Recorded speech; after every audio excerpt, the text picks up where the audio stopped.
ગત 22 એપ્રિલ મંગળવારે બપોરે લગભગ 3 વાગે જમ્મુ કાશ્મીરના પહેલગામમાં આતંકવાદીઓએ પર્યટકો પર ગોળીબાર કર્યો। આ હુમલામાં 27 લોકોના મોત થયા છે કે જેમાં સુરતના શૈલેષ હિંમતભાઈ કળથિયાનું પણ મોત થયું। ત્યારે આજે ભારતે પાકિસ્તાનના આતંકી ઠેકાણા પર હુમલો કર્યો કે જેથી આ હુમલાથી સરકારે બદલો લીધો હોવાની લાગણી વ્યક્ત કરતા મૃતકના પત્નીએ જણાવ્યું કે મારા પતિના આત્માને શાંતિ મળશે। મૃતક શૈલેષભાઈ કળથિયાના પત્ની શીતલબેને જણાવ્યું હતું કે તેમને સરકાર પર ભરોસો હતો। સરકારે આતંકવાદીઓના ઠેકાણા પર હુમલો કરીને બદલો લીધો છે, ત્યારે મારા પતિના આત્માને શાંતિ મળી હશે તેમ કહીને તેમણે પોતાની લાગણીને વ્યક્ત કરી હતી।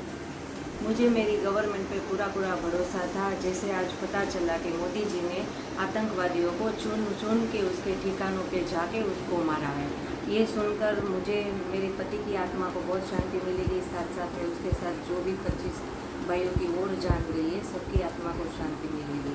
और मैं सरकार से और एक अपील करना चाहूँगी कि जैसे महाराष्ट्र की गवर्नमेंट ने यहाँ के लोगों को सहाय की है, तो मेरे गुजरात गवर्नमेंट पे मुझे उससे भी ज़्यादा अच्छे से सहाय करेगी और मेरे बच्चों को न्याय दिलाएगी।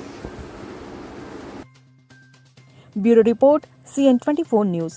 હવે જુઓ દેશ દુનિયાની તમામ ખબરો તમારી આંગળીના ટેરવે। ઉઠાવો મોબાઈલ અને ગૂગલ પ્લે સ્ટોર પરથી ડાઉનલોડ કરો અમારી CN24 ન્યૂઝ મોબાઈલ એપ।